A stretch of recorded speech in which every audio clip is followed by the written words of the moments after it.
Halo guys. Assalamualaikum, salve, shalom, om swastiastu, salam kebajikan, namo buddhaya. Jadi teman-teman, kali ini kami sedang berada di salah satu tempat wisata yang ada di daerah Kota Kupang.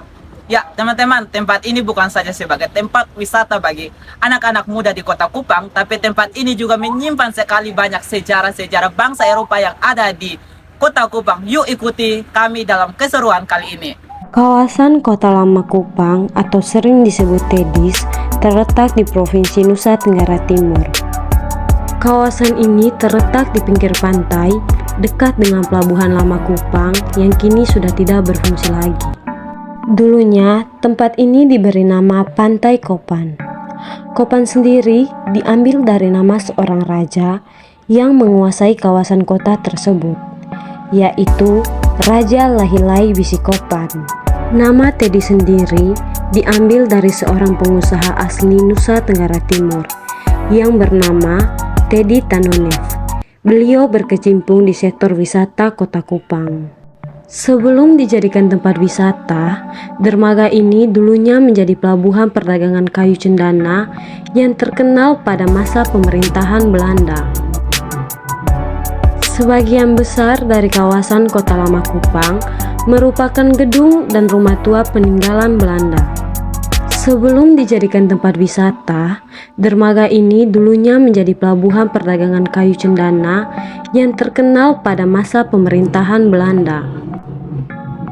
Pada abad ke-15, Kupang mulai ramai dikunjungi para pedagang dari Jawa untuk membeli atau berdagang cendana. Pada abad ke-17, Kupang menjadi pelabuhan perdagangan terpenting. Saat itu, ada dua kekuasaan asing yang bersaing dalam perdagangan cendana, yaitu Portugis dan Belanda.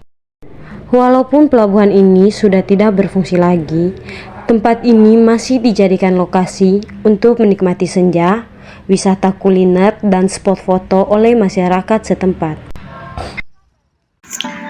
Tidak jauh dari Tedis terdapat sebuah gereja tua yang berusia lebih dari 1 abad. Gereja ini menjadi jejak penyebaran agama Kristen Protestan di Kupang. Saya sekarang sedang berada di gereja Kota Kupang yang merupakan gereja tertua di Kota Kupang. Gereja ini merupakan peninggalan dari bangsa Belanda. Gereja ini telah dibangun sejak tahun 1887 bersama dengan benteng VOC di Kupang. Gereja ini dilindungi oleh Undang-Undang Cagar Budaya Nomor 5 Tahun 1992. Gereja ini pada masa pendudukan Jepang difungsikan sebagai gudang amunisi dan perlengkapan perang tentara.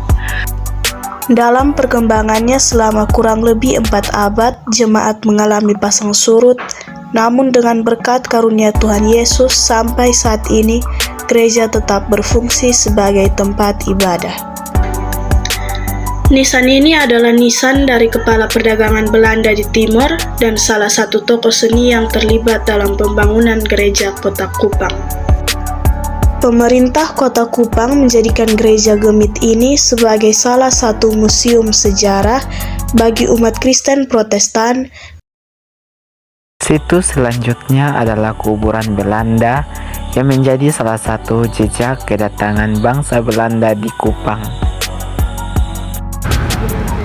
Oke teman-teman, hari ini saya sudah berada di situs pekuburan Belanda yang ada di Kelurahan Nunhila, Kecamatan Alak.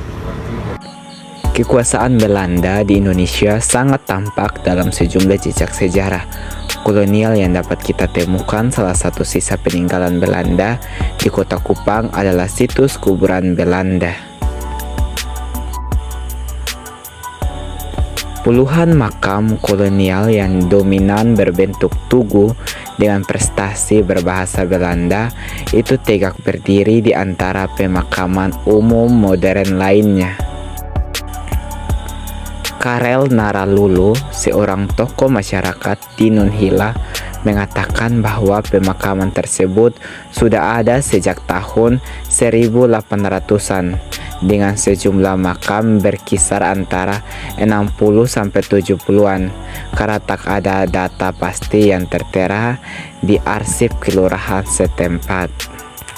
Ada lagi sejumlah prasasti yang malah tidak bisa terbaca lagi. Hanya tampak deretan angka yang juga hampir hilang.